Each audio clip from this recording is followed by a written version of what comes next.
point that these industries are pushing their product, and they're pushing it, as has been said on this panel, and to kids and targeting kids in new marketing ways.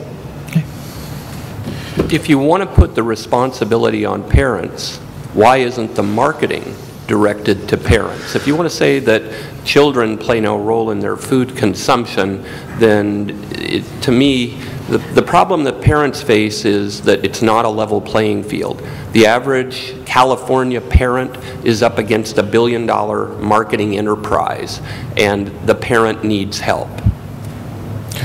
And there are no obese. Did you notice in these commercials there are no obese children or obese adults drinking and enjoying sodas? So how can we turn this around? I mean, in the previous panel of industry representatives, they shared their ideas on what to do, educate the public, educate the consumers more.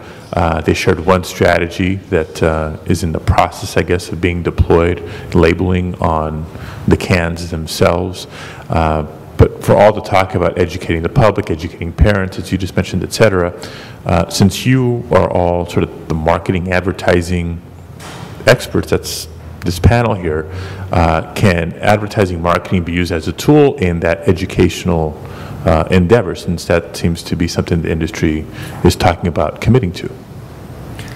Well, and if so, how? One of the things the industry is going to offer as a possible solution is to promote media literacy, to try to make children less vulnerable to commercial persuasion. Unfortunately, that's not possibly going to be an effective strategy for the large number of young children who lack the fundamental cognitive skills and abilities to understand perspectives of another person, complex or abstract motives and intentions of others. So you really can't inoculate children, young children, against commercial persuasion.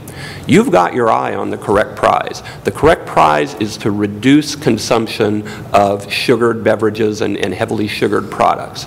Right now, with the advertising environment predominated by ads and commercial promotions for those types of products, you're not going to be successful. So there's no way to use advertising or marketing as a tool in You're not going to be effort? successful in reducing consumption of those less healthy products so long as the advertising environment is predominated by those less healthy products. You've either got to get industry to market healthier products to children and use their marketing muscle then to promote healthy products, or you've got to in some way reduce children's exposure to that advertising either through governmental restrictions or some other tactic. Okay. So let's remember that the sweetened beverage companies are spending $500 million a year advertising and marketing to our children. That means that effectively they are already the largest nutrition educators in our country, and what they're educating our children about is the fact that Sprite is a cool, fun place to hang out if you go to the Sprite yard, and that these companies are fun and the products are sexy. And unless they want to spend another $500 million to fund health messages to children, I don't see their advertising impact being outweighed by any of the level of educational campaigns that they're suggesting. That said, I'm in support of the menu labeling and the front of the product labeling. I think the more information that parents and kids can get on the real impact of these products, the better. Okay. You know, Go ahead. You know, one thing that we don't talk about, and I really appreciate, is that there are a lot of people who work in the sweetened beverage industry, and there are a lot of jobs there, and so we have to be cognizant of that. But we also have to be cognizant of the fact that as we find out things about cigarettes, or as media changes, that industries have to change as well, and we have a lot of evidence that sweetened beverages may not be or are not healthy for children. One thing that I do, because I'm a storyteller, that's my life, is that I try to get kids to tell their own stories and to really think hard about what they do and why they do it, and to work with kids who have type 2 diabetes as a pediatrician, and to work with other kids to really think about what it is to consume products that may have no nutritional value, and to tell stories, their own stories, that we can do through the schools. You don't know exactly what nutrition, we throw out these phrases, nutrition education and whatever, but I think we have to be very specific. We have to really work to focus on how do we teach kids to make healthy choices. How do we teach kids to resist peer pressure?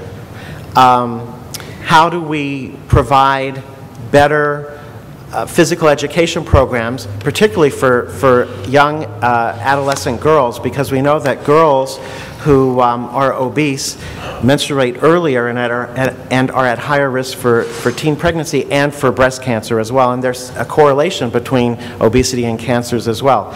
We need to make sure that if a family is using food stamps, that the food stamps can be used in farmers markets to buy fresh food so that alternatives are more understood.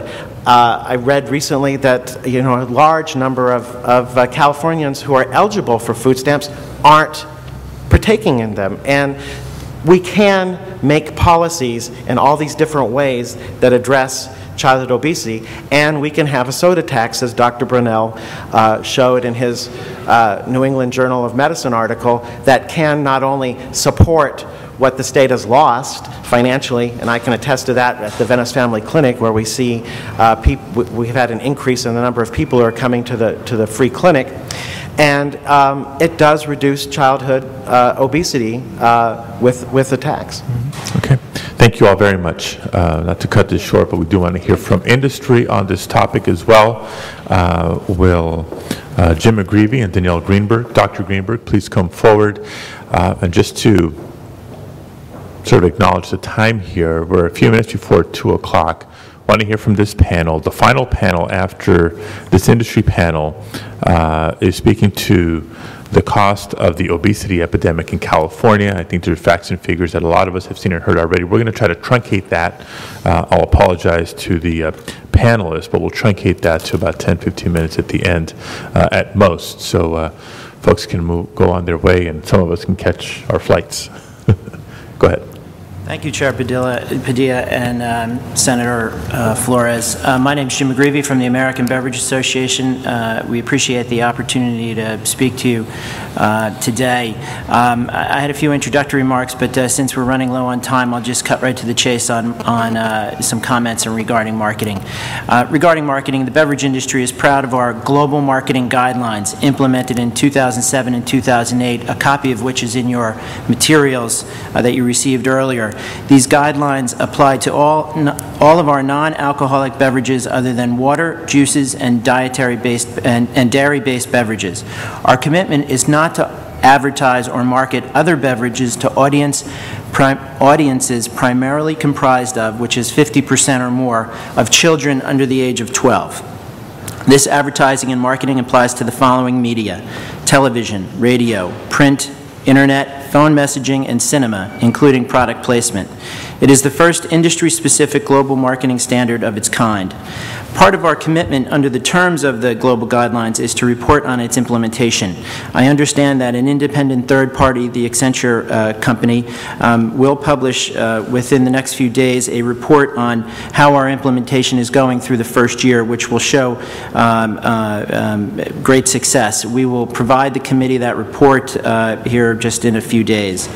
The global guidelines follow on our members' previous marketing and advertising commitment through the work of the Children's Food and Beverage Advertising Initiative, a partnership we were engaged in with the Council of Better Business Bureaus. That initiative also focused on children under 12, a population whose choices the IOM study, the IOM panel that Dr. Kunkel sat on, concluded can be